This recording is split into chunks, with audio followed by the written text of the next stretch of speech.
Dito na pa kami, papasok po sa OLEP.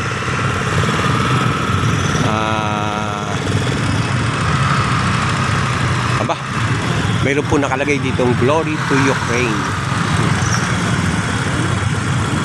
Stop security checkpoint. Ito Columbarium. So dito po ay may Columbarium.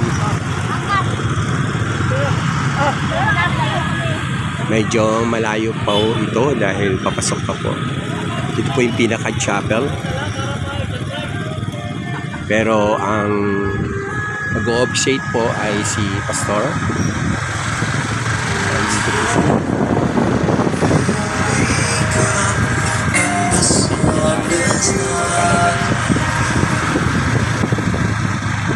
Alam mo saan po. So malawak po itong loob ng OLEP. So nauna na po kami mga nakamotor.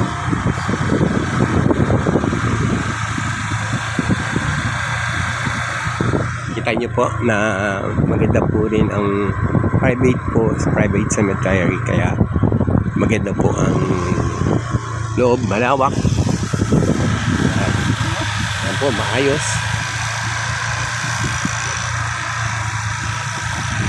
Meron dun pong mga museo.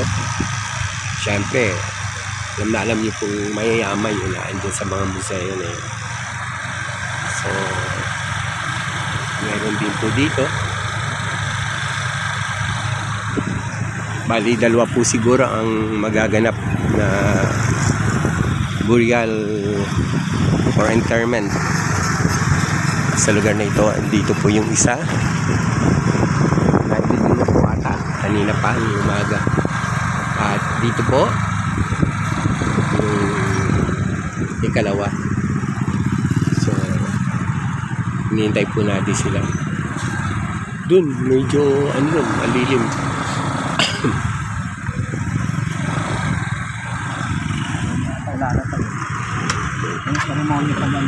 Magse-seremonya pa yan si Store. So hintayin po natin sila.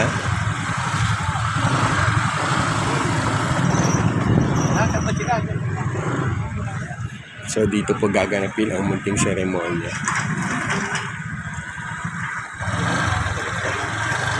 Ay babatiin lang po tayo yung mga naandun po magagandang dilag.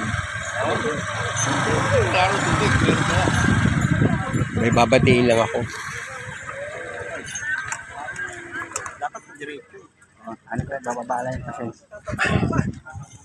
Ito po. Babatiin ko lang po itong mga magagandang dilag po dito. Ito po yung Ito po yung magagandang dilag. Kumusta na po kayo? Ito po talagang dilag na dilag yan. Ito po nagdudumalaga. Dalaga talaga. Nagdudumalaga po yan. Hello. Kumusta na ba kayo? Parang hindi ka nagbago. Kunyari lang yan. Kunyari. Talagang nauna pa kayo dito, ha? Oo nga. Siyempre, nandoon tayo. Mukha nga kaming nagbabantay dyan kanina. Mukhang kayo nagbantay, ha? Pinakauna talaga kami dito. Dito po? Ito na po, para itong Ba't di kayo pumunta? Baka pag wala nang masasakit, ang hirap na dito pa. Hindi, dito pa po kami doon sa motor ni Pastor Rico, pwede namang walo doon. Kaya lang, kailangan, kayo, exhibitionist, kasi kailangan kandong-kandong, palong-palong. So, ito na po si Tatay Pilino. Si Pastor Jun po ang magsiservice. So, ayan po yung sasakyan ni Pastor. Andiyan po. Ang gaganda ng mga buhok mo, ha? Gintong-ginto, ha? Nilalagyan din Gintong-ginto. Ayan na po ayan na po ang first family. Si Agape. Hello, how are you? God bless you. So, dito na po si Tatay.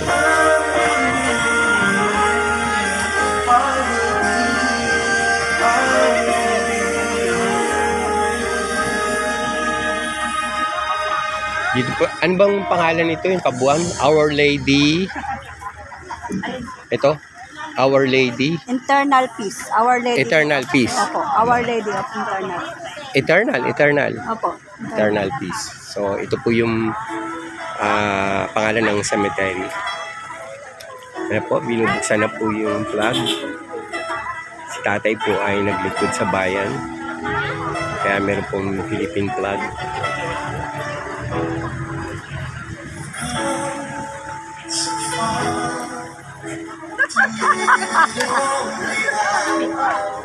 Ano po, Bishop na? Uy! Hindi kita nakilala, ha? Yan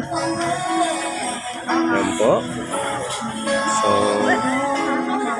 hinintay po natin si Pastor June. Ano po? Tinanong namin, naglalakad kayo? Yung mga dalaga po, nauna na rito. Pastor ay.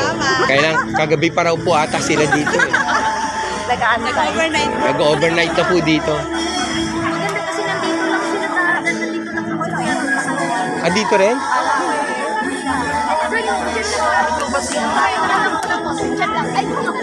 Di ba hindi dito si Kuya Ado? Yan. Dito ba si Kuya Ado? Saan ba na? Halika. Halika. Latilaw. Pati si Ate Laura, di ba? Ano, payungan ko tong si Bisya. Asan ba? Baka mangingitim. Dito pa. Yung Ay, may doon po mama. ba? Yung may mama. Bihira. Yan po, buti na lang. Medyo maano-ano na po ang putik. So magkapit-bahay po dito si Ate Laura saka si Kuya Ado. Si Ado. Saka dito pastor. Yan. Ayan, sino ito? Yan. Ito. Orso. Kaso hindi na ano. Ayan. Madumi na. Ayan po si Kuya Ado. Ang aking magaling po na tenista. Magaling sa tennis.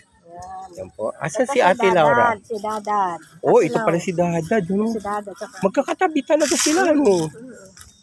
Ang bihira. Ito po si Ate Laura Makalinaw. Kumusta na po kayo, Ate Laura? For those who have been faithful, O Lord, life is not ended, but merely changed. February 15, 1952, April 6, 2021, during the pandemic time. Ito po si Tatay Prisco de los Santos. January 24, 1943, died January 13, 2018. My soul finds rest in God alone. My salvation comes from Him. He alone is my rock and my salvation. He is my fortress. I will never be shaken. Psalm chapter 62 verse 1. So, kamag-anak din po ba nila to? Hindi ko po. Kilala ko. Kasi may Santos po eh. Baka kamag-anak eh. So, babalik na po tayo dito. Babalik na tayo. Kasi mag-ceremony na po si Pastor June. So, going back po doon sa ating place. May dalawang bagong hukay pa. Saan? Ayan o. Ay, oo. Marami sila. So, dito na po tayo. Marami pong nakipaglibing kay Tatay Pilino. Siya pong lingkod bayan. So, mayroon na po akong kinakamayan, si Pastor Bong Rosasena. Alam po sa Ang magiting na pastor natin. Magiting. Minsan tumatakbo din, pastor. Ang sarap ha. Ang sarap yakapin ito. Ang taba-taba. Dumating ba yung ating mga kasamang pastor mula sa Manila? Hindi na. So, doon lang, lapit po muna tayo kay Pastor June. Magsiseremonya na po. Signing out po muna mga yukapanali.